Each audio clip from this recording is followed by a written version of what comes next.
All my dear student, आज class 10th का exam था हिंदी का। उसमें पहला क्वेश्चन है आपका, सेलेक्ट करना है। तो उसमें आपका होगा क्वेश्चन नंबर 2। इंद्रजाल जयशंकर प्रसाद का प्रसिद्ध उपन्यास है, और इनके उपन्यास और भी हैं, कंकाल, तितली, इरावती, इस तरीके से। क्वेश्चन नंबर पहले का खा, तो इसमें हो जाएगा आपका किसी निम्नलिखित कृतियों में से किसी एक कृति के रचनाकार का नाम लिखिए। तो ठलुआ किलब है, तो ये हो जाएगा मुंशी प्रेमचंद का। और इसमें एक और है निर्मला, ये तो मुंशी प्रेमचंद का ये उपन्यास है, ये वाला कहानी है। नेक्स्ट है आत्मकथा विधा किसी एक रचना का नाम लिखिए। तो मेरी आत्मकथा हो जाएगा। नेक्स्ट है कलम का सिपाही किस विधा पर आधारित है। तो ये है जीवनी अमृत राय की। नेक्स्ट है निराला की साहित्य साधना के लेखक का नाम लिखिए। तो ये हमारा हो जाएगा doctor Ramvilas Sharma. Question number दूसरे का है का द्विवेदी युग के किसी एक कवि का नाम लिखिए। तो किशोरीलाल गोस्वामी, इनकी रचना है इंदुमती। निम्न क्वेश्चन नंबर गा है हमारा खा, भारतीय युग की किन्हीं दो विशेषताओं का उल्लेख कीजिए। तो ये हो जाएगा फर्स्ट नंबर राष्ट्रीयता की भावना, और दूसरा हो जाएगा सामाजिक चेतना का विकास। क्वेश्चन नंबर गा है दूसरे का प्रयोगवादी कविता की दो प्रमुख विशेषताएं लिखिए। तो इसका हो जाएगा रीति काव्य की आवृत्ति, और दूसरा हो जाएगा छंद। ये हमारा क्वेश्चन नंबर 3 है। इसमें व्याख्या करनी है आपके लिए, कौन से पाठ से लिया गया है। तो विश्वास पात्र और मित्र, तो हमें आपके लिए मिला इसमें मित्र। तो मित्र से पहचान हो गई, मित्रता चैप्टर से लिया गया। तो मित्रता चैप्टर लिखा है आचार्य रामचंद्र शुक्ल ने। तो इसका संदर्भ भी करना है, व्याख्या भी, प्रसंग भी। और क्वेश्चन नंबर तीसरे का खा है, तो दोनों में से एक करना है अथवा में। नेक्स्ट क्वेश्चन नंबर 4, तो किसी की एक व्याख्या करनी है इसमें से पद में। तो उदो मोहि ब्रज, तो ये हमारा चैप्टर है पद, सूरदास जी का, उससे लिया गया है। तो यहाँ पर नीचे भी लिखा है सूरदास, इससे पहचान होगी कि सूरदास चैप्टर से लिया गया है। सूरदास जी राइटर हैं पद के, या उसमें दूसरा भी है। क्वेश्चन नंबर 5 है एक जीवन परिचय लिखना है। इतने क्वेश्चन है, इनमें से किसी एक का जीवन परिचय लिखना है आपके लिए। और नंबर 6 खा में भी हमारा 5 का, तो गद्य और पद्य दोनों में से एक एक जीवन परिचय करना है आपके लिए। क्वेश्चन नंबर 6, तो इसका संस्कृत से अनुवाद करने के लिए आया हिंदी में 2 अथवा लगा हुआ, इनमें से एक करना है। क्वेश्चन नंबर 7 है। क्वेश्चन नंबर 7 में से आपके लिए एक श्लोक करना है जो इस प्रश्न पत्र में नहीं आया है। क्वेश्चन नंबर 7 का खा है, इन्हीं में से जो क्वेश्चन है इसमें से किसी 2 के आंसर करने संस्कृत में। क्वेश्चन नंबर का, तो ये हमारा क्वेश्चन नंबर का है 7 का।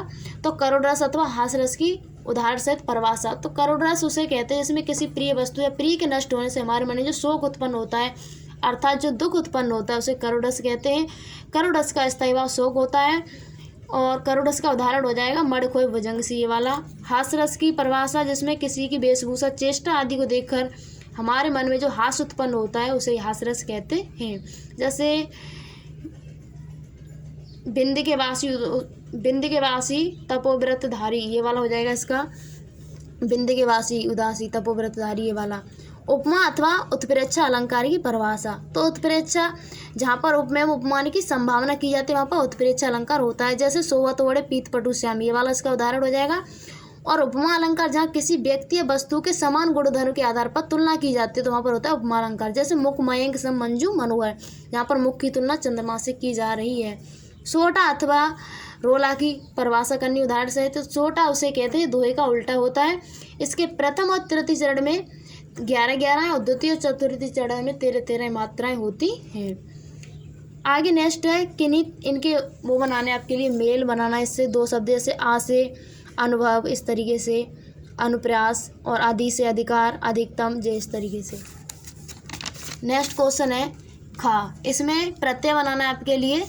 तो इसमें प्रत्यय शब्द बाद में लगता है, जैसे बा है वाह, तो पहनावा, लिखावा, दिखावा, वट से आहट, सजावट, लिखावट, इस तरीके। आई मिठाई, खटाई, ता से महत्वता, गुरुत्वता, इस तरीके से हो जाएगा हमारा।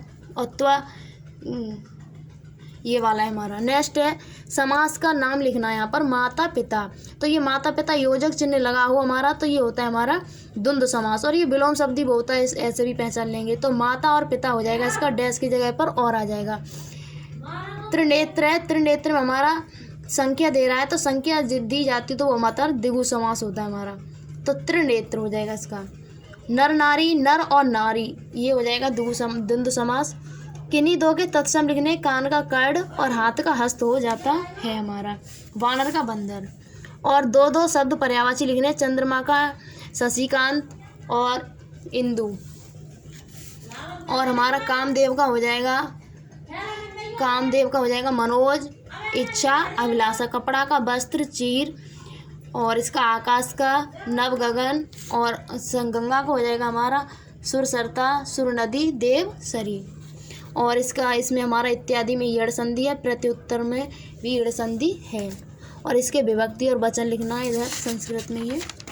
और क्वेश्चन नंबर ये इसमें अनुवाद करना है संस्कृत में।